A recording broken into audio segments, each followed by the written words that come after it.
ننتقل إلى اللوحة الأخيرة في حلقة اليوم، والتي تبين لنا فائدة تتعلق بعلم الضبط.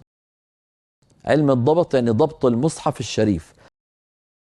فائدة: علامة همزة الوصل في ضبط المصحف وضع رأس صاد صغيرة فوق الألف، أخذت من أول كلمة صلة، هكذا كما نراها، ألف فوقها صاد مجتزأة، دلالة على أن هذه الهمزة هي همزة ولكنها همزة وصل وليست همزة قطع. أما همزة القطع فسنتكلم عنها بحول الله وقوته في الحلقة القادمة بإذن الله تبارك وتعالى. الحمد لله الذي أعننا على شرح هذا الموضوع وبيانه. أسأل الله أن يكون سهلا عليكم.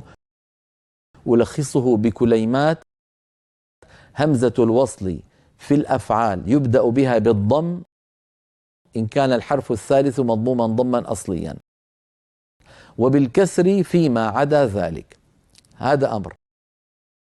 الأمر الثاني: همزة الوصل في الأسماء مكسورة دائما إلا إن كان الاسم أوله لام التعريف، مثل الكتاب، المسجد، فنبدأ بهمزة الوصل مفتوحة لأنها دخلت على لام التعريف، ولام التعريف حرف.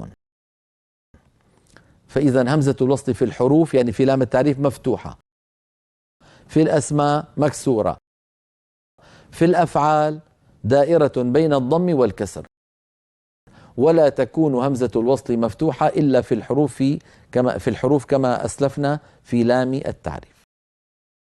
هذا ما يتعلق بهمزة الوصل.